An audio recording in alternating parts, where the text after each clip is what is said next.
Assalamualaikum warahmatullahi wabarakatuh. Halo teman-teman, saya mahasiswa dari Politeknik Negeri Ambon, jurusan Niaga, Prodi Administrasi Bisnis Serapan. Perkenalkan, nama saya Yuni Wahyuni dengan NIM 132113407. Saya dari kelas 3B ADT. Nah, hari ini saya akan membahas tentang pengaruh polaritas penjualan, polaritas arus kas operasi, dan hutang terhadap laba. Selanjutnya mengenai pengaruh polaritas penjualan, polaritas arus kas operasi, dan hutang terhadap laba. Sebelum kita masuk ke dalam mengenai polaritas penjualan, polaritas arus kas, dan hutang terhadap presentasi laba, saya akan menjelaskan sedikit tujuan mengenai penelitian yang ada di samping.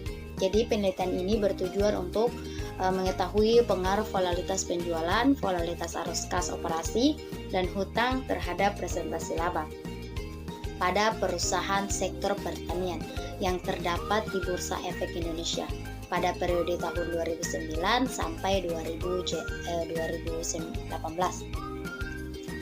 Nah, teman-teman sekalian, lebih jelasnya lagi materi kita ini, kita langsung saja ke slide berikutnya agar penjelasan ini lebih mendetail.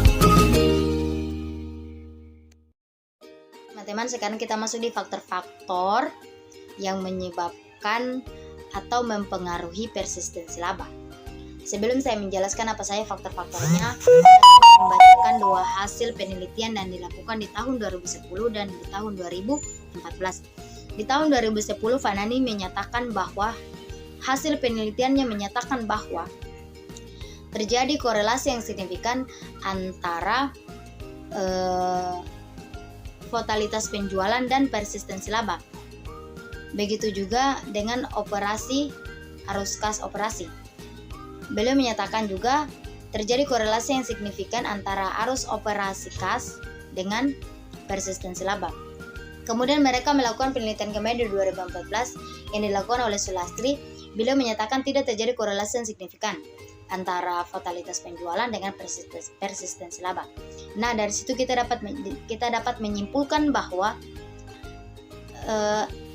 ada beberapa faktor yang dapat mempengaruhi sehingga persistensi laba itu dia mengalami perubahan atau perbedaan. Faktor yang pertama adalah faktor eksternal, faktor kedua adalah faktor internal. Nah, jadi faktor eksternal ini disebabkan oleh iklim atau cuaca. Di Indonesia ini kan memiliki hasil pertanian yang luar biasa. Di Indonesia ini kaya dengan hasil alam. Contohnya seperti kelapa sawit, padi, kedelai, dan tanaman-tanaman lain yang menghasilkan bahan baku. Nah, yang mengakibatkan padi, kelapa sawit, dan bahan baku ini mengalami kelangkaan adalah terjadinya bencana alam. Jika tanaman-tanaman ini sudah ditanam, kemudian terjadi bencana alam seperti banjir yang sering terjadi di Indonesia ini, maka bahan baku tersebut akan rusak. Jika bahan baku itu rusak, maka akan terjadi kelangkaan dan perusahaan mengalami penurunan laba yang sangat drastis sehingga dapat mempengaruhi persistensi laba. Itulah faktor eksternal atau faktor dari luar. Faktor-faktor dari luar yang mempengaruhi persistensi laba. Nah, sekarang faktor internal. Faktor internal ini berasal dari pengaruh arus kas operasi atau volatilitas arus kas operasi. Nah, jadi setiap tahun itu angka arus kas itu dia berbeda-beda sesuai dengan kebutuhan perusahaan. Jika perusahaan membutuhkan dana di tahun ini 50%, di tahun berikutnya mungkin perusahaan akan membutuhkan lebih dari yang di tahun sekarang. Internal lain yang mempengaruhi perbedaan laba atau penurunan laba atau kenaikan laba, yaitu pencatatan uang kas masuk dan uang kas keluar. Jika salah pencatatan saja, itu dia dapat mempengaruhi persistensi laba. Dia dapat mempengaruhi laba. Itu adalah hal-hal yang dapat mempengaruhi laba. Nah, ini adalah laba di perusahaan sektor pertanian yang terdaftar di BEI tahun 2016 sampai 2018. Nah, di sini ini sangat jelas sekali adanya perubahan laba di setiap tahunnya sesuai dengan kebutuhan perusahaan. Mungkin di 2016 perusahaan sangat membutuhkan laba yang sangat uang yang sangat besar sehingga labanya naik. Kemudian di 2018 labanya menurun, berarti Indonesia membutuhkan uangnya sedikit atau dananya sedikit, jadi labanya juga menurun. Atau mungkin faktor lainnya yang menyebabkan laba itu dia berkurang. Oke, sekarang kita masuk ke slide berikutnya, yaitu tentang landasan teori.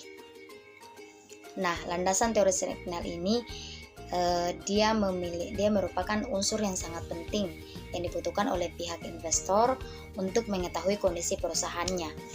Dengan landasan teori ini, perusahaan mampu mengetahui bagaimana kinerja karyawannya atau bagaimana kinerja perusahaannya itu di satu periode. Jadi teori informasi ini dijadikan sebagai acuan, dijadikan sebagai titik utama dalam penelitian. Di tahun 1977, teori ini mengatakan bahwa ada dua pihak informasi yang akan diberikan oleh pihak perusahaan, yaitu informasi yang memiliki signal baik dan signal buruk. Dengan landasan teori ini atau disebut dengan teori signal informasi ini, kita dapat mengakses atau perusahaan itu dapat diberitahu untuk ada signal buruk dan signal signal baik yang akan didapatkan oleh perusahaan. Jadi dengan informasi ini atau informasi yang akan diberikan ini, perusahaan dapat melihat bagaimana kondisi perusahaannya di masa depan, apakah memiliki prospek yang baik atau yang buruk. Jadi teori landasan ini sangat berfungsi banget untuk sebuah perusahaan itu dia lebih mengetahui bagaimana prospeknya itu di masa yang akan mendatang. Pembahasan yang terakhir mengenai pengaruh volatilitas penjualan terhadap persistensi laba. Nah, volatilitas penjualan adalah pergerakan naik atau turunnya jumlah penjualan pada satu periode ke periode lainnya. Jadi ini merupakan pergerakan naik turunnya penjualan dari periode satu ke periode lainnya. Silakan teman-teman lihat di samping ini saya sudah cantumkan rumusnya. Sigma sama dengan standar deviasi, sedangkan penjualan merupakan penjualan perusahaan selama 10 tahun, kemudian total aset merupakan total aset perusahaan dalam 1 tahun. Silakan teman-teman perhatikan di slide sini. Oke. Kemudian kita masuk di pengaruh volatilitas arus kas operasi terhadap persistensi laba.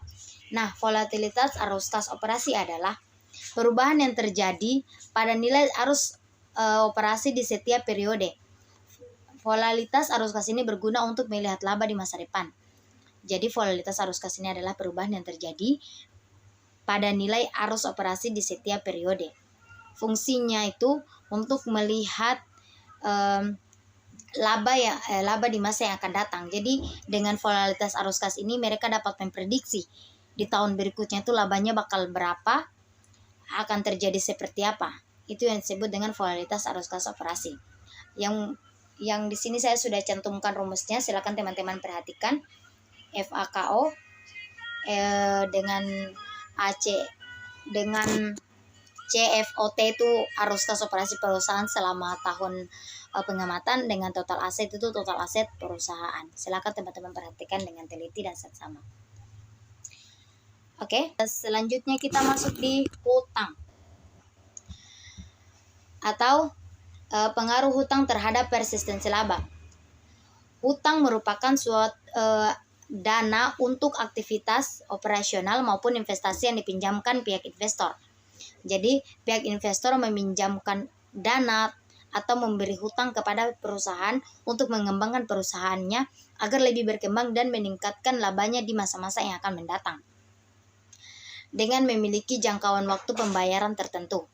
Nah, saya sudah mencantumkan lagi di sini ada rumus untuk mengatur total hutang secara keseluruhan. Ada DAR, debit to ratio, habis itu rasio hutang atas aset, kemudian total hutang, kemudian berjalan total hutang atau total aset periode selama berjalan. Itu saja penjelasan saya mengenai pengaruh volatilitas penjualan, volatilitas arus kas operasi, dan hutang terhadap persistensi laba. Semoga teman-teman suka, bisa pahami. Kalau ada ada kesalahan mohon komentarnya di bawah dan jangan lupa like. Saya Yuni Wahyuni, saya mahasiswa dari Politeknik Negeri Ambon. Saya ucapkan terima kasih. Assalamualaikum warahmatullahi wabarakatuh.